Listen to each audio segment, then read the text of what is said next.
Hello guys, ഞങ്ങളങ്ങനെ ഗുരുവായൂർ പോകാൻ വേണ്ടിയിട്ട് റെഡിയായി നിൽക്കുക കേട്ടോ. സമയം ഇപ്പോൾ ഏകദേശം ഒരു 2:45 ആയി കാണും. തന്നെ നല്ല ഉറക്കാം കേട്ടോ. ഞങ്ങൾ നേരെ അമ്പലത്തിലോട്ട് ചെന്ന് അവിടെ ഫോണൊക്കെ ഏൽപ്പിച്ച് നേരെ ക്യൂ നിൽക്കാൻ വേണ്ടി പോയിട്ടോ. ഞങ്ങൾ 2:45 തൊട്ടിട്ട് ക്യൂ നിൽക്കുന്നതാണ്. സ്വാമിമാരുടെ തിരക്കുള്ളത് കൊണ്ട് തന്നെ നല്ല ക്യൂ ഉണ്ടായിരുന്നു.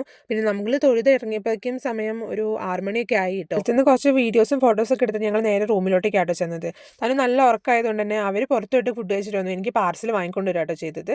ഞാൻ നല്ല മസാല ദോശയൊക്കെ കഴിച്ചിട്ട് ഞങ്ങൾ പാക്ക് ചെയ്തു കേട്ടോ. പാക്ക് ചെയ്തിട്ട് ഞങ്ങൾ കല്യാണത്തിന് പോകാൻ വേണ്ടി ഇറങ്ങുവാണേ. ശരിക്കും ഇന്ന് കല്യാണം അല്ലായിരുന്നു കേട്ടോ, എൻഗേജ്മെന്റ് ആയിരുന്നു. ഞാൻ ഇന്ന് കല്യാണം എന്ന് വെച്ചിട്ടാട്ടോ പോകുന്നത്. കല്യാണം 8-ാം തീയതിയാണ്, എൻഗേജ്മെന്റ് ഇന്നായിരുന്നു കേട്ടോ. തൃശ്ശൂർ ഒല്ലൂർ എന്ന് പറഞ്ഞ സ്ഥലത്തായിരുന്നു കേട്ടോ എൻഗേജ്മെന്റ് നടക്കുന്ന ഹാൾ ഉണ്ടായിരുന്നത്. അവിടെ ചെന്നപ്പോൾ പിന്നെ തനുവിനെ പിടിച്ചാൽ കിട്ടിയിട്ടുണ്ടായിരുന്നില്ല. അവൾ ഫുൾ ഓടിക്കളി തന്നെയായിരുന്നു കേട്ടോ. അവൾക്ക് പിന്നെ കാറിൽ നിന്ന് പുറത്തിറങ്ങി കഴിഞ്ഞ് കഴിഞ്ഞാൽ ഫുൾ ഭയങ്കരമായിട്ട് ഓടി നടക്കും കേട്ടോ. അവൾക്ക് അത്രയും നേരം കാറിൽ തന്നെ ഭയങ്കര പ്രശ്നം ഉണ്ടാവും. ഞങ്ങൾ ഉള്ളിലോട്ട് കയറിയിട്ടോ. ഉള്ളിൽ കയറിയ സമയത്ത് അവിടെ അവരുടെ പ്രയർ നടക്കുമായിരുന്നു. അപ്പോൾ ഞങ്ങൾ കുറച്ച് നേരം അത് കേട്ടിരുന്നിട്ട് പിന്നെ പുറത്തേക്ക് തന്നെ വന്നു കേട്ടോ. പ്രയറൊക്കെ കഴിഞ്ഞിട്ട് അകത്തേക്ക് കയറാമെന്ന് വിചാരിച്ചു.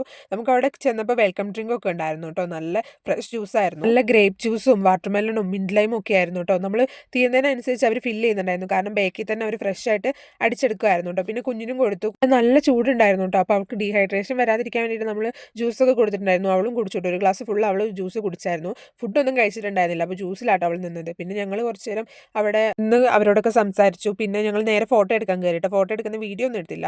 പിന്നെ ഞങ്ങൾ കുറച്ച് കഴിഞ്ഞപ്പോൾ ഫുഡ് കഴിക്കാൻ വേണ്ടി പോയിട്ടോ. ഫുഡ് ഒരു രക്ഷ ഉണ്ടായിരുന്നില്ല. അടിപൊളി ഫുഡായിരുന്നു കേട്ടോ. പ്രത്യേകിച്ച് ബീഫ് എനിക്ക് ഒത്തിരി ഇഷ്ടപ്പെട്ടു. റൈസ് ആയാലും ചിക്കൻ ആയാലും ഒക്കെ നല്ല അടിപൊളിയായിരുന്നു കേട്ടോ. പിന്നെ ഞങ്ങൾ ഫുഡൊക്കെ കഴിച്ചിറങ്ങി അവിടെ നമുക്ക് ഐസ്ക്രീമും ഫ്രൂട്ട് സാലഡൊക്കെ ഉണ്ടായിരുന്നു. അതും കഴിച്ചു. നമ്മൾ ചെക്കനും പെണ്ണും ആട്ടോ ഈ വരുന്നത്. ഇപ്പം നിന്ന് വീഡിയോ ഒക്കെ എടുക്കണമെന്നുണ്ടായിരുന്നു. പിന്നെ അവിടെ ഒത്തിരി ആൾക്കാരൊക്കെ ഉള്ളതുകൊണ്ട് എനിക്ക് ഭയങ്കര ചമ്മലായിരുന്നു കേട്ടോ. പിന്നെ ഞാൻ സുന്ദരിക്ക് ഐസ്ക്രീമൊക്കെ കൊടുത്ത് ഞങ്ങൾ കുറച്ച് നേരം അവിടെ ഇരുന്നിട്ട് എല്ലാവരോടും യാത്ര പറഞ്ഞിട്ട് ഞങ്ങൾ ഇറങ്ങി കേട്ടോ. ഞങ്ങൾ നേരെ ഇപ്പോൾ പോകാൻ പോകുന്നത് സൂയിലോട്ടാണ്. സൂയിലെ വിശേഷങ്ങൾ ഞാൻ അടുത്ത വീഡിയോസിൽ പറയാം കേട്ടോ. ബൈ.